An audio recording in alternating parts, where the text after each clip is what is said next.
کہ تقدیر کے جو عام عقیدے میں ہم تقدیر کہتے ہیں اس کے دو پہلو ہیں۔ ایک پہلو ہے ما اصاب علی الانسان، جو کچھ انسان پر آتا ہے مصیبت، جیسے ابھی آیت میں نے پڑھی ما اصاب من مصیبت فی الارض ولا فی انفسکم۔ ہم ہر وقت زد میں ہیں، کوئی تکلیف آ گئی، کوئی مصیبت آ گئی، کوئی بیماری آ گئی، کوئی حادثہ ہو گیا، کوئی بچہ فوت ہو گیا، کوئی عزیز جو ہے وہ فوت ہو گیا، یہ ہر وقت حوادث ہے۔ تو جو بھی کچھ پیش آتا ہے وہ علم خداوندی میں ہمیشہ سے تھا۔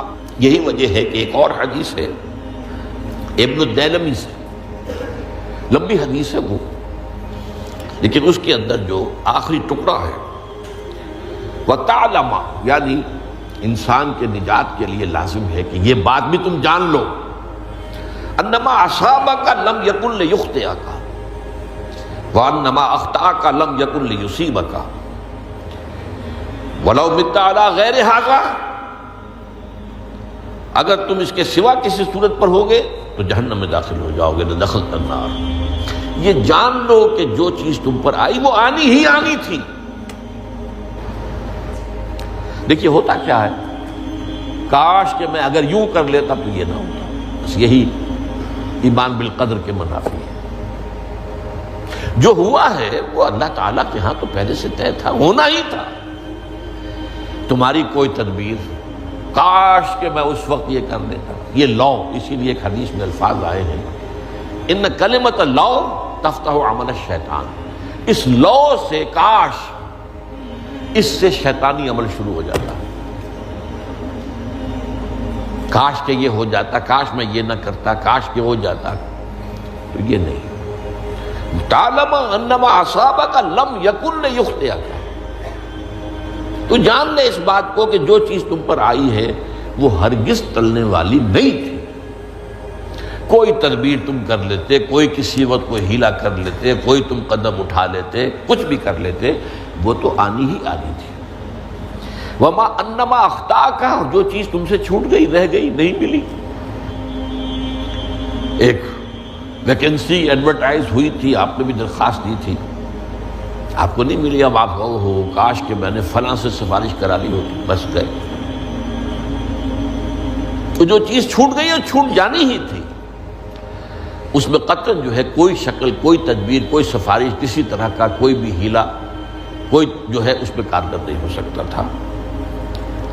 لم یکن لیصیبک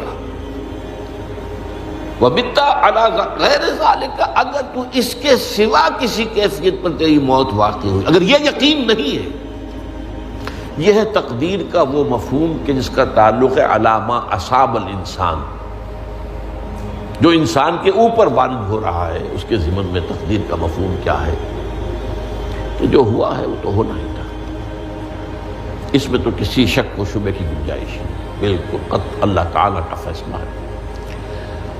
البتہ در حقیقت ایک دوسرا پہلو ہے، ما یفعل الانسان، وہ جو انسان کرتا ہے۔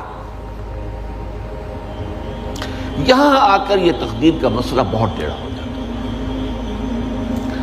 آیا میرے اندر کوئی اختیار بھی ہے کہ نہیں؟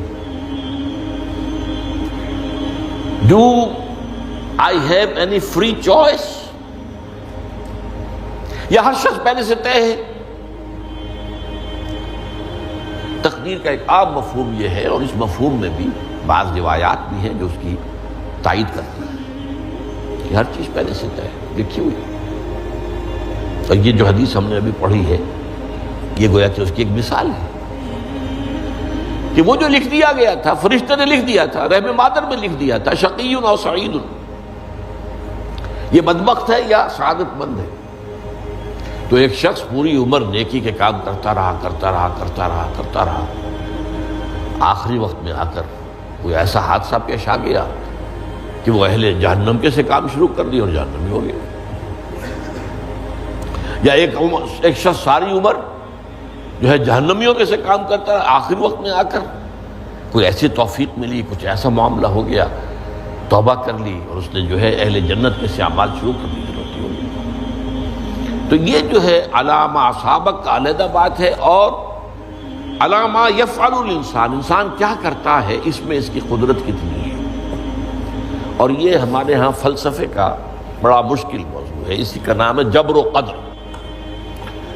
ہمارے اسلاف میں بھی کچھ لوگ ایسے ہیں متکلمین میں سے، دیکھیے ہمارے ہاں ایک وہ لوگ ہیں کہ جو اس پر قناعت کرتے ہیں کہ جو اللہ نے کہہ دیا اور رسول نے کہہ دیا، اس سے آگے ہم مین میخ نہیں نکالیں گے، وہ محفوظ راستے پر ہوگی۔ لیکن بہرحال انسان کو اللہ نے ایک عقل بھی دی ہے، اور یہ عقل سوالات اٹھاتی ہے، اور جو زیادہ ذہین انسان ہوتے ہیں ان کے اندر ان کی یہ مصیبت زیادہ ہوتی ہے، لہٰذا وہ تو سوچتے ہیں، کچھ نہ کچھ غور و فکر کرتے ہیں، بات سمجھنے کی کوشش کرتے ہیں۔ اس میں اب ہمارے ہاں دو طبقے ہو گئے، جبریہ قدریہ۔ ایک نقطہ نظر یہ ہے کہ انسان مجبور محض، کوئی اختیار نہیں، اور ایک یہ ہے کہ انسان قادر مطلق ہے، جو چاہتا ہے اپنے فیصلے میں مختار مطلق ہے، وہ فیصلہ کرتا ہے۔ انہیں قدریہ کہتے ہیں۔ تو جبریہ اور قدریہ ان کی بحثیں ہمارے یہاں، یہ وہی تقدیر کا مسئلہ جو میں نے کہا تھا، بحثوں میں آ کر الجھ جائے، آج تک حل نہیں ہوا، حل ہو سکتا ہی نہیں۔ اب اس کے ضمن میں علامہ اقبال کا ایک شعر آپ کو سناتا ہوں، وہ بہت اچھا لگتا ہے، بہت خوبصورت لگتا ہے شعر ہونے کے اعتبار سے۔ تقدیر کے پابند جمادات و نباتات، مومن صرف اللہ کے احکام کا پابند۔ اس میں انسان سے پابندی کی نفی کر دی گئی ہے، وہ صرف پابند ہے اللہ کے احکام کا۔ نتیجے کے اعتبار سے تو جو یہ شعر کہہ رہا ہے، جو بات وہ صحیح ہے، پابندی اصل جو ہے وہ اللہ کے احکام کی ہے، لیکن یہ کہ تقدیر کی پابندی سے انسان بھی پوری طرح آزاد نہیں ہے۔ یہ سمجھ لینا کہ یہ جمادات و نباتات ہی کا معاملہ، یہ غلط ہے، یہ مبالغہ ہے۔ ظاہر بات ہے کہ شاعر جو ہے، شاعر مبالغے سے بچ نہیں سکتا، چاہے وہ علامہ اقبالی ہو، کوئی بھی ہو۔ تو اسی لیے سورہ شعراء کے اندر جو عام شعراء کی جو صفات بیان ہوئی ہیں وہ آپ کے ذہن میں آ گئی ہوگی۔ مبالغہ کرتے ہیں، فی کل واد یہیمون انہم یقولون ما لا یفعلون، وہ کہتے بھی وہ کچھ ہے جو کرتے نہیں ہیں، اور یہ بات تو علامہ اقبال پر بھی چشمہ ہوتی ہے۔ بہرحال یہ شعر ذرا پھر نوٹ کیجئے، تقدیر کے پابند جمادات و نباتات،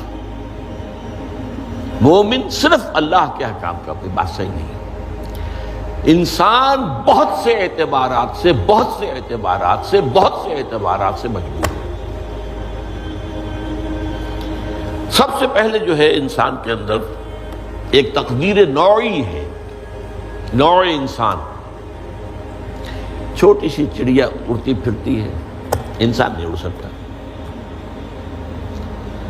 آپ نے ٹھیک ہے مشین ایجاد کر دی، جہاز ایجاد کر لیا، آپ دوڑ رہے ہیں، 500 آدمی اور سینکڑوں من سامان لے کر جو ہے وہ جا رہا ہے، 747 ہو یا 757 ہو، یہ کر لیا ٹھیک ہے، خود نہیں اڑ سکتے۔ اب کیا کریں گے آپ؟ یہ تقدیر نوعی ہے، سپیشیز، ہر سپیشیز کے لیے اللہ نے ایک اندازہ مقرر کر دیا ہے، اس اندازے ہی میں رہے گا، اس سے باہر نہیں جا سکتا۔ پھر ایک تقدیر شخصی ہے۔ اب دیکھیے تقدیر شخصی کیا ہے؟ بعض اوصاف و صفات ہمیں وراثتاً ملتے ہیں، we have no choice۔ پہلے بھی یہ بات مانی جاتی تھی، آج جو ہے ذرا سائنٹیفک انداز میں ہم کہتے ہیں جینز میں چلا آ رہا ہے۔ وہ جینز کو کوئی بدل سکتا ہے؟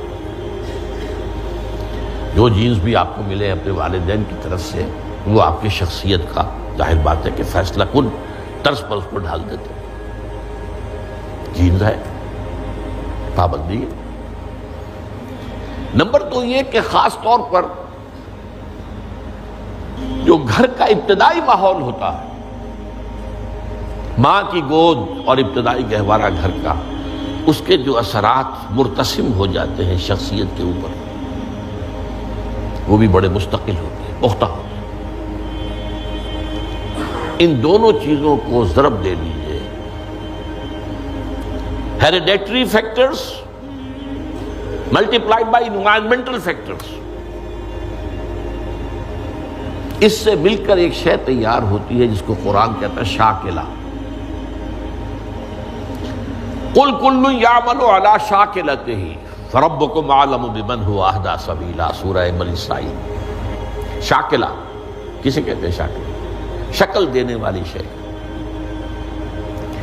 آپ کو لوہا ڈھالنا ہے، کوئی خاص پرزہ بنانا ہے، اس کا پہلے سانچہ بناتے ہیں۔ لوہے کو پگھلا کے اس میں ڈالیں گے تو جیسا سانچہ ہوگا ویسا ہی لوہا جو ہے وہ شکل اختیار کرے، اس سے شاکلہ کرے۔ یہ شاکلہ جو ہے ہر انسان کا، اس سے باہر انسان نہیں جا سکتا۔ اس کے اندر اندر سٹرگل ہوگی، اس کے اندر اندر اس کی جد و جہد ہوگی، لیکن اس کا یہ مطلب نہیں ہے کہ اس کا کوئی فری چوائس ہے۔ فری چوائس ہے، لیکن وہ فری چوائس انہی حدود کے اندر کام کرے گا، اس سے باہر نہیں۔ اس بات کو مختلف احادیث میں حضور نے بہت خوبصورتی سے بیان کیا۔ ایک حدیث بڑی اہم ہے، بڑی اہم ہے۔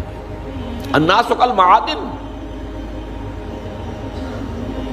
انسانوں کی مثال بھی معدنیات کیسی ہے۔ اب سونے کی معدنیات میں سے سونے کی جو اور ہے، اب پتہ نہیں اردو میں مجھے معلوم نہیں اور کا ترجمہ کیا کرتے ہیں عام طور پر، لیکن جانتے ہیں اور وہ کچی دھات جس سے کو صاف کر دیتے ہیں تو پھر وہ دھات جو ہے خالص شکل میں سامنے آ جاتی ہے۔ سونے کی اور سے سونا بنے گا، چاندی کی اور سے چاندی بنے گی، سونا تو نہیں بن سکتا، جتنا چاہے صاف کر لیں، وہ اور تو مستقل ہے۔ الناس کالمعادن خیارکم فی الجاہلیت خیارکم فی الاسلام، جو تم میں جاہلیت کے دور میں، پری اسلامک دور میں جو بہترین تھے، وہی اسلام میں آ کر بہترین ہوئے۔ وہ اور سونے کی تھی، وہ صاف ہو گئی ہے، اور سونا جو ہے وہ نکھر کر خالص سونا بن کر آ گیا ہے، اسلام نے صاف کر دیا۔ وہ چاندی کی اور تھی، اسلام نے اس کو صاف کر دیا ہے، وہ نکھر کر چمکتا ہوا جو ہے وہ چاندی بن گئی۔ لیکن یہ کہ اذا فقہوا، البتہ پھر اس میں ایک اضافہ کیا حضور نے، جبکہ ان کے اندر دین کا فہم داخل ہو جائے، تو یہ کہ جو بہترین پہلے تھے وہی بہترین اب ہوں گے۔ اسلام لانے سے پہلے بھی بہترین ابو بکر تھے، اسلام لانے کے بعد بھی بہترین ابو بکر۔